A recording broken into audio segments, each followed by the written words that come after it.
Prime Studios sent us screeners for their new series, Surf Girls Hawaii. This documentary series premieres July 18th on Prime Video. I'm not really that into sports. I loosely follow a couple combat sports because I love the idea of a person devoting their entire self to be the best they can be at a single endeavor and then watch them perform that at their peak. It's a fascinating look into the human experience. Smaller, more fringe sports like surfing offer this same level of interest. The people who are trying to be the best of the best aren't doing it for fame or clout. They're doing it for the love of the sport. When the Surf Girls Hawaii screeners hit my inbox, I was curious to look inside another sport that I barely even knew the basics about. And that was the only thing about the title of the show that piqued my interest. The series follows 5 women, similar in age and at a similar point in their careers. All 5 are native Hawaiians, which is important since Hawaii invented the sport and at the highest levels are sadly underrepresenting. I apologize to these young women and any Hawaiians who may be watching for my pronunciation of these names.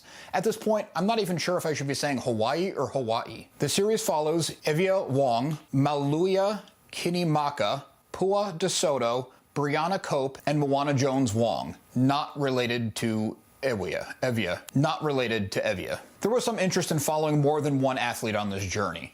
While there are a lot of similarities in their approach and their goals, they each bring their own unique background and approach to tackling the sport. The series does give Evia, while the series follows 5 athletes, it does give a lot more screen time to Evia, so she's the one you end up kind of following and rooting for more so than the others. Bringing in the athlete's family, friends, and culture also adds a lot to the stakes of everything going on. The bulk of the documentary was shot in Hawaii, and I don't need to tell you how beautiful Hawaii is.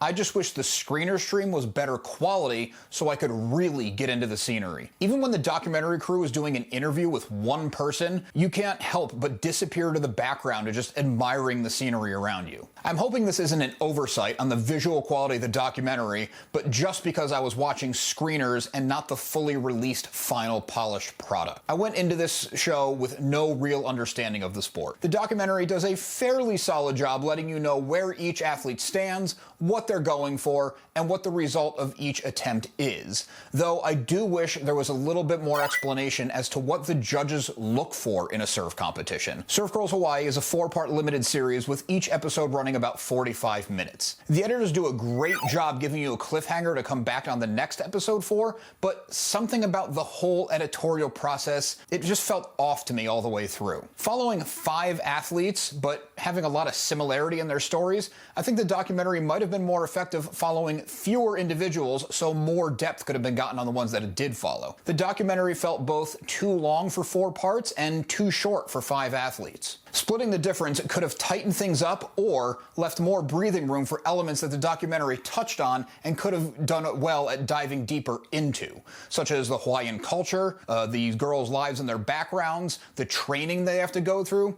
There's this tangent where they go off to Florida for, I think it's some kind of qualifying round, and you spend a lot of time watching the people just travel. Sure, you get to spend a day in the life, but it kind of takes away from the overall point. There's a very short segment about the unique training that they got into, and I personally could have done a lot more seeing at what goes into developing the athleticism to be a surfer. Right at the outset, the title card for this series read Prime Video Sports. You can get other major sports on Prime, but for a big-name streamer to produce high-quality original content about lesser-followed sports, I think it's a great move. Hopefully there's financial returns so more of this type of content can be made and explored. Surf Girls Hawaii could have used a bit more in the editing process and some more balance in its storytelling, but all in all, it's an interesting look at a smaller sport, a glimpse into the culture of Hawaii, and a human story with each of the athletes. Surf Girls Hawaii debuts July 18th as a 4-part limited series.